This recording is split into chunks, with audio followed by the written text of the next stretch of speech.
हरे कृष्णा। हम लोग जप यज्ञ भगवान की महिमा का विस्तृत वर्णन नामक पुस्तक से चर्चा कर रहे हैं। हम इसके छठवें भाग हरिनाम कथा से चर्चा कर रहे हैं। हम आज ध्रुव महाराज की कथा सुनेंगे नाम की महिमा के ऊपर। प्राचीन काल में स्वयंभू मनु ने के पुत्र उत्तानपाद राज्य करते थे। उनकी दो रानियां थी, सुरुचि और सुनीति। सुरुचि के गर्भ से उत्तम बालक नामक एक पुत्र का जन्म हुआ और सुनीति के गर्भ से ध्रुव नामक पुत्र हुआ। एक दिन राजा अपने सिंहासन पर बैठे थे। रानी सुरुचि ने अपने पुत्र उत्तम को नहला धुला कर उत्तम वस्त्राभूषणों से सुसज्जित कर राजा के पास भेजा। वहां उत्तम राजा की गोद में विराजमान था।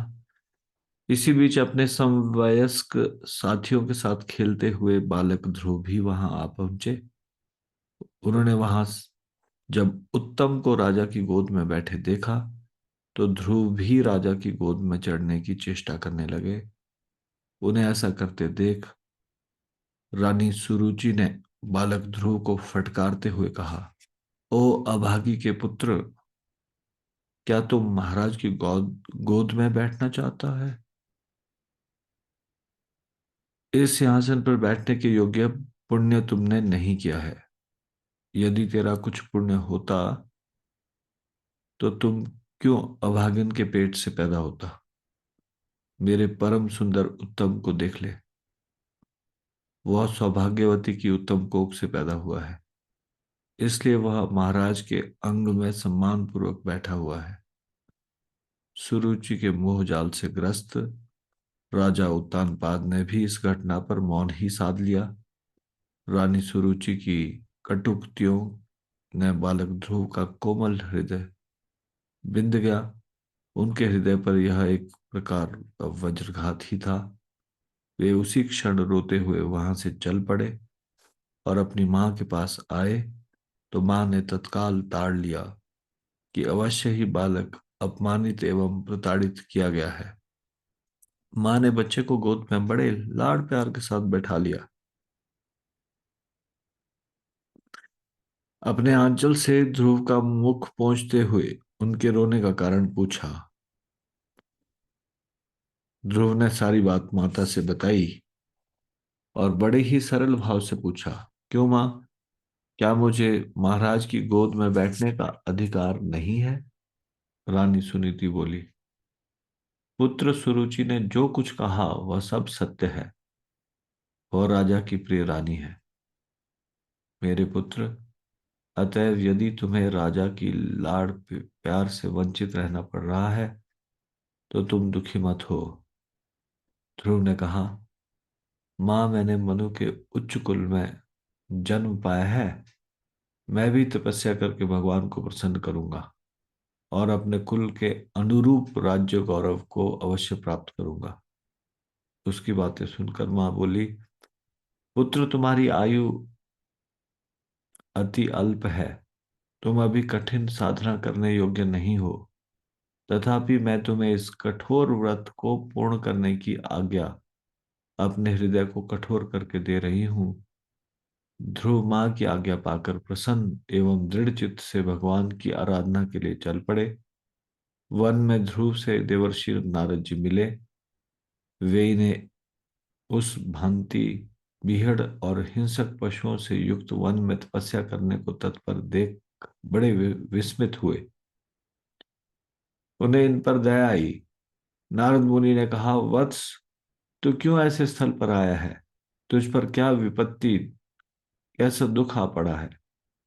बालक ध्रुव ने अपना सारा वृत्तांत उन्हें सुनाया।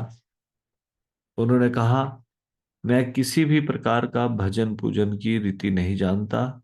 महामुनि, आप कृपा करके मुझे कोई ऐसा उपदेश दें जिसके द्वारा मैं भगवान को प्रसन्न कर सकूं और इतना पुण्य अर्जित करूं कि मुझे मेरे राजा पिता की गोद में बैठने का अधिकार प्राप्त हो जाए।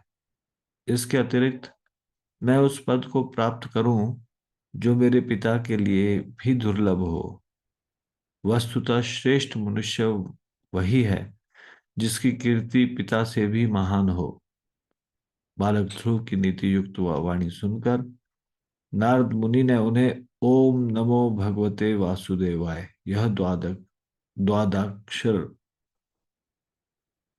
नाम मंत्र देकर कहा कि तुम निष्ठा से भगवान वासुदेव का नाम भजन करो। तुम्हारी भक्ति निष्ठा और भजन से प्रसन्न होकर भगवान तुम्हारी मनोकामना को पूर्ण करेंगे।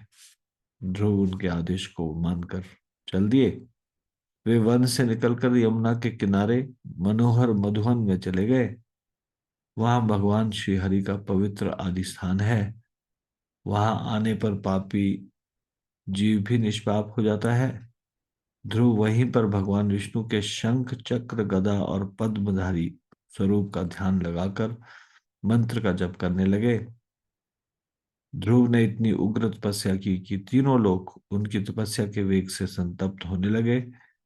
इंद्र सोम अग्नि आदि समस्त दिक्पाल एवं देवतागण त्रस्त होने लगे कि कहीं ध्रुव हमारा पद न ले ले।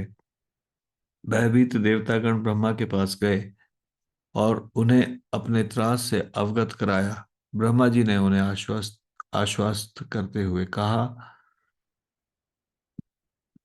देवताओं, ध्रुवपद अविनाशी स्थान प्राप्त करना चाहता है। तुम सब लोग निश्चिंत रहो। ध्रुव माँ भगवान का परम भक्त है। उससे तुम लोगों को भयभीत नहीं होना चाहिए। ब्रह्मा की वाणी सुनकर देवगण बड़े प्रसन्न हुए और अपने अपने स्थान को चले गए। उधर भगवान विष्णु बालक ध्रुव की दृढ़ निष्ठा युक्त तपस्या से प्रसन्न हो उनके समीप प्रकट हुए। बालक ध्रुव ने आंखें खोल दी और देखा, इंद्रनील मणि के समान श्याम तेज का पुंज सामने प्रकाशित हो रहा है। पीतांबरधारी मेघ के समान श्याम गरुड़ वाहन विष्णु को ध्रुव ने देखा। उन्हें देखकर ध्रुव उनके चरणों में दंड की भांति पड़ गए। जैसे दुखी बालक पिता को देखकर भाव विहल होकर रोता है, वैसे ही ये भगवान के चरणों में पड़कर रोने लगे। भगवान करुणा से भर गए। उन्होंने ध्रुव को अपने हाथों से उठाया और उनके धूलि धूसरित अंगों को प्रेम पूर्वक सहलाया। देवादिदेव भगवान के स्पर्श मात्र से ध्रुव के मुख से संस्कृतमयी शुभ वाणी प्रकट हुई। उन्होंने भगवान का इस प्रकार स्तवन करते हुए कहा, ये स्कंद पुराण के का श्लोक है। प्रमादादपि संस्पृष्टो यथा न कल्लणो दहेत तथोष्ठपुट संस्पृष्टम हरिनाम हेरदद्धम। जैसे आग की चिंगारी भूल से छू जाए तो वह जला दी जाती है, वह जला देती है। जैसे आग की चिंगारी भूल से छू जाए तो वह जला देती है, उसी प्रकार होठों से श्री हरिनाम का स्पर्श होते ही वह समस्त पापों को हर लेता है।